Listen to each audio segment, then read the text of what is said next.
नमस्कार दोस्तों। आज की कहानी है सिंधु ताई सपकाल की, जिन्हें भारत की अनाथों की मां कहा जाता था।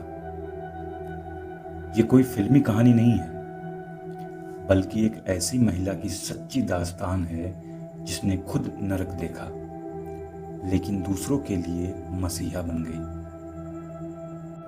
सिंधु ताई का जन्म 14 नवंबर 1948 को महाराष्ट्र के वर्धा जिले के एक बेहद गरीब परिवार में हुआ था।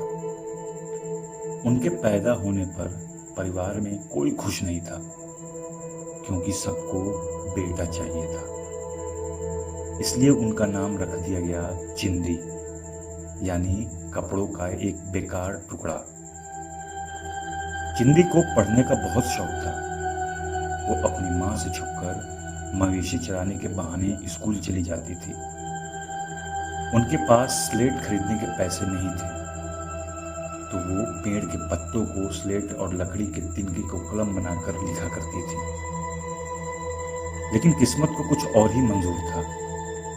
महज 10 साल की उम्र में उनकी शादी उनसे 20 साल बड़े एक चरवाहे श्री हरि सपकाल से कर दी गई। शादी के बाद चिंदी का जीवन और कठिन हो गया। 20 साल की उम्र आते आते उनके 3 बच्चे हो चुके थे और वो चौथी बार गर्भवती थी। इसी दौरान उन्होंने गांव के एक जमींदार के खिलाफ आवाज उठाई, जो गरीब ग्रामीणों का शोषण करता था। जमींदार ने बदला लेने के लिए चिंदी के पति के कान भर दिए। एक रात जब चिंदी 9 महीने की गर्भवती थी, उनके पति ने उन्हें बेरहमी से पीटा और तबेले में अधमरा छोड़ दिया। उसी तबेले में गायों के बीच उन्होंने तड़पते हुए एक बच्ची को जन्म दिया। होश आने पर जब वो अपने मायके पहुंची, तो उनकी सगी मां ने भी बदनामी के डर से दरवाजा बंद कर दिया। भूखी प्यासी नवजात बच्ची को गोद में लिए चिंदी रेलवे स्टेशन पर रहने लगी। भूख इतनी थी कि उन्होंने शमशान घाट में चिता की आग पर सेकी गई रोटी भी खाई।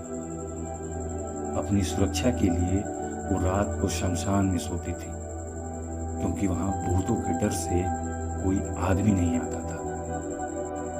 एक दिन रेलवे स्टेशन पर चिंदी ने एक अनाथ बच्चे को भूख से तड़पते देखा।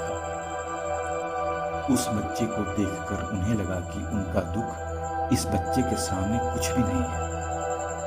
उन्होंने उस बच्चे को गोद ले लिया और जो भी भीख मांगकर मिलता उसे खिलाने लगी। धीरे धीरे उन्होंने तय किया कि वो अब सिर्फ अपनी बेटी को नहीं, बल्कि हर उस बच्चे की मां बनेंगी जिसका इस दुनिया में कोई नहीं है। उन्होंने अपना नाम चिंदी से बदलकर सिंधु ताई रख लिया। उन्होंने कहा, जब मुझे कोई सहारा नहीं मिला तो मैंने खुद सहारा बनने का फैसला किया। सिंधु ताई को डर था कि अपनी सगी बेटी ममता के प्रति उनका मोह अन्य अनाथ बच्चों के रास्ते में आ सकता है। इसलिए उन्होंने एक बहुत बड़ा और दिल दहला देने वाला फैसला किया। उन्होंने अपनी सगी बेटी को एक ट्रस्ट को सौंप दिया, ताकि वो बिना किसी भेदभाव के सभी अनाथ बच्चों की मां बन सके। सिंधु ताई ने बच्चों को पालने के लिए सड़कों पर, ट्रेनों में भीख मांगकर गाना गाना शुरू किया। उनकी आवाज में इतना दर्द और जादू था कि लोग मंत्रमुग्ध हो जाते थे। धीरे धीरे लोग उनके काम को समझने और मदद के हाथ बढ़ाने लगे।